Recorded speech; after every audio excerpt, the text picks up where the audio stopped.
Hello दोस्तों, welcome to defence direct education. दोस्तों, AFCAT 2 2020 का एप्लीकेशन फॉर्म आउट हो गया है। तो जो भी एस्पिरेंट AFCAT 2 में अपीयर होना चाहते हैं वो जल्द से जल्द फॉर्म फिल कर दें। फॉर्म फिल करने की लास्ट डेट है 14 जुलाई। तो आज की वीडियो में हम स्टेप बाय स्टेप प्रोसीजर देखेंगे कि कैसे आप AFCAT का फॉर्म फिलअप कर सकते हो। तो एप्लीकेशन फॉर्म फिल करने के लिए आपको जाना होगा इंडियन एयरफोर्स की ऑफिशियल वेबसाइट पर, दैट इज़ fcat.cdac.in। तो जब आप इस वेबसाइट पर आ जाओगे तो आपको कुछ इस तरह से इंटरफेस देखने को मिलेगा। वेबसाइट के नेविगेशन बार में आपको कैंडिडेट लॉगिन का सेक्शन मिल जाएगा, जहाँ पे दो ऑप्शंस अवेलेबल हैं, FCAT 1 एंड FCAT 2 साइकिल। तो हमको अप्लाई करना है फॉर FCAT 2 साइकिल। जिसके बाद कुछ इस तरह का इंटरफेस आपको मिलेगा, जहां पर आपसे ईमेल आईडी एंड पासवर्ड पूछा जाएगा। पर ईमेल आईडी एंड पासवर्ड उन्हीं लोगों से पूछा जाएगा जो ऑलरेडी इस वेबसाइट पर रजिस्टर्ड हैं।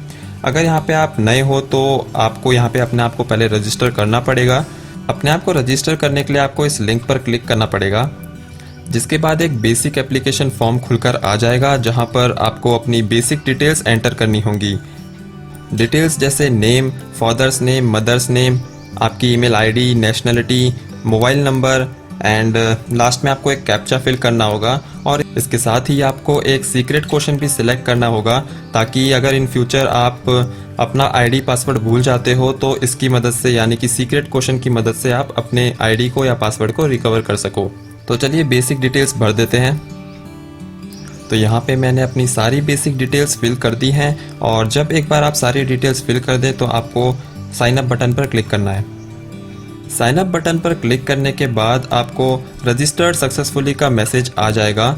इसका मतलब ये है कि एयरफोर्स के पास आपकी सारी बेसिक डिटेल्स रजिस्टर हो गई हैं और अब बारी है लॉगिन की। और लॉगिन करने के लिए आपको ज़रूरत पड़ेगी ईमेल आईडी की और साथ में पासवर्ड की। पर यहाँ पे ध्यान देने वाली बात यह है कि आपका जो पासवर्ड है वो आपके ईमेल एड्रेस पर आएगा, इसलिए डबल चेक कर लें कि जो आप ईमेल एड्रेस दे रहे हैं वो एकदम सही हो। तो चलिए अपने जीमेल पे जाते हैं। तो यहाँ पे आप देख सकते हैं कि मेरे को fcat@cdac से एक ईमेल आई है, जहाँ पर मेरी जो आईडी है यहाँ पे मेंशन है और साथ में मेरे को एक सिस्टम जनरेटेड पासवर्ड भी दिया गया है। तो यहाँ पे मेरे को इस पासवर्ड को कॉपी करना है और लॉगिन करने के लिए यहाँ पे उसे पेस्ट कर देना है। ईमेल आईडी और पासवर्ड डालने के बाद आपको कैप्चा फिल करना होगा। एक बार सारी चीज़ें फिल हो जाएं तो आप लॉगिन बटन पर क्लिक करें। जिसके बाद आपको पासवर्ड रीसेट का ऑप्शन आ जाएगा। यहाँ पे आप अपने हिसाब से नया पासवर्ड डाल सकते हैं, पर ये ध्यान रखें कि आपके पासवर्ड में एटलीस्ट एक स्पेशल कैरेक्टर हो, एक नंबर हो और आपके पासवर्ड का जो लेंथ है वो 8 to 20 कैरेक्टर्स के बीच में हो। तो चलिए कोई एक पासवर्ड जनरेट कर लेते हैं। पासवर्ड को सिलेक्ट करने के बाद आपको कैप्चा फिल करना होगा। जिसके बाद आप सबमिट बटन पर क्लिक करेंगे। जिसके बाद आप लॉगिन पेज पर रीडायरेक्ट हो जाओगे, जहां पे आपको अपनी ईमेल आईडी और पासवर्ड डालना होगा और कैप्चा फिल करने के बाद लॉगिन पर क्लिक करना होगा। सक्सेसफुली लॉगिन होने के बाद आपके पास 3 ऑप्शंस आएंगे। पहला तो है FCAT के लिए अप्लाई करने के लिए, दूसरा है NCC फ्लाइंग ब्रांच के लिए और तीसरा है मेटेरोलॉजी ब्रांच के लिए। तो आज हम लोग फॉर्म भरने वाले हैं FCAT के लिए। तो हमको FCAT का फॉर्म फिलअप करने के लिए 8 स्टेप को कंप्लीट करना होगा। तो सबसे पहला स्टेप है इंस्ट्रक्शन। तो ऑनलाइन एप्लीकेशन फॉर्म को फिल करने की सभी गाइडलाइंस आपको इस पेज पर मिल जाएगी। इन सभी गाइडलाइंस को पढ़ने के बाद आपको एक चेक बॉक्स पर क्लिक करना होगा। इस गाइडलाइंस के अंदर एलिजिबिलिटी और एग्ज़ाम फीस जैसी इंपॉर्टेंट इन्फॉर्मेशन है, तो एक बार इन सभी को ज़रूर से पढ़ लें।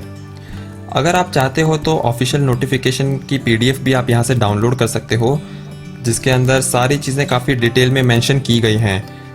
एक बार इन सभी गाइडलाइंस को पढ़ने के बाद यहाँ पे आपको चेक बॉक्स पर टिक लगाना होगा एंड सेव एंड कंटिन्यू पर क्लिक करना होगा। जिसके बाद अगेन आपको अपनी कुछ पर्सनल इन्फॉर्मेशन यहाँ पे फिल करनी होंगी, जैसे कि name, father's name, mother's name, email address, और अगर आपके पास सेकेंडरी ईमेल एड्रेस है तो वो भी आप यहाँ पे डाल सकते हैं। जिसके बाद आपको नेशनलिटी, मोबाइल नंबर और यहाँ पे आपको आइडेंटिफिकेशन मार्क डालना ज़रूरी है।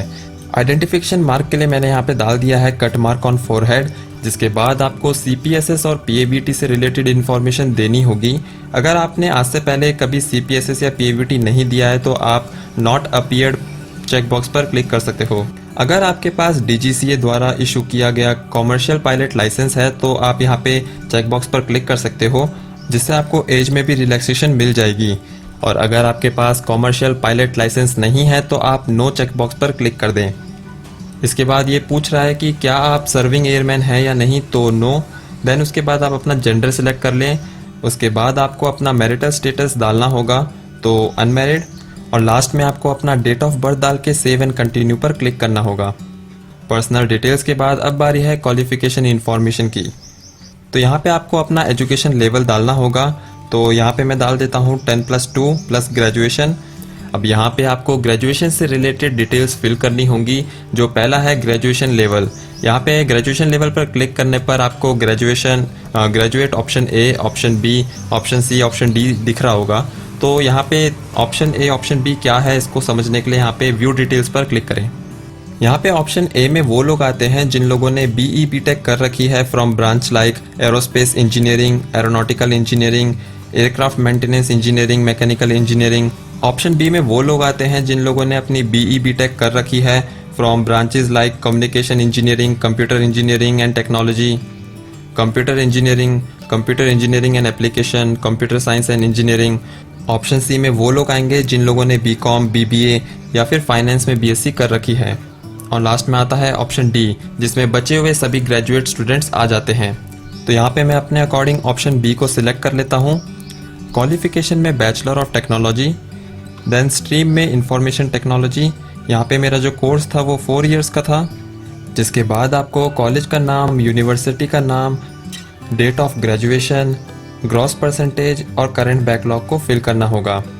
ग्रॉस परसेंटेज एंटर करते वक्त ये बात ध्यान रखें कि हो सकता है आपका कॉलेज अभी भी ग्रेडिंग सिस्टम को फॉलो करता हो, तो नंबर एंटर करने से पहले एक बार इस चीज़ को ज़रूर से पढ़ लें। इन सभी डिटेल्स को फिल करने के बाद आपको हायर सेकेंडरी स्कूल डिटेल्स को भी फिल करना होगा, जिसमें आपको अपने मैथ्स और फिज़िक्स के नंबर भी एंटर करने होंगे। अगर किसी कैंडिडेट का 10+2 लेवल पर मैथ्स और फिज़िक्स सब्जेक्ट नहीं था तो वो यहाँ पे 0 फिल कर सकता है। तो चलिए इसको भी फिल कर देते हैं। इन सभी डिटेल्स को फिल करने के बाद सेव एंड कंटिन्यू पर क्लिक करें। इसके बाद आपको यहाँ पर अपनी प्रेफरेंस फिल करनी होंगी, तो मैं जल्दी से अपनी प्रेफरेंस फिल कर देता हूँ। प्रेफरेंस को फिल करने के बाद यहाँ पे आपसे पूछ रहा है कि आप किस टाइप का EKT एग्ज़ाम देंगे, जहाँ पे 3 ऑप्शंस अवेलेबल हैं। मैं लूँगा यहाँ पे कंप्यूटर साइंस को।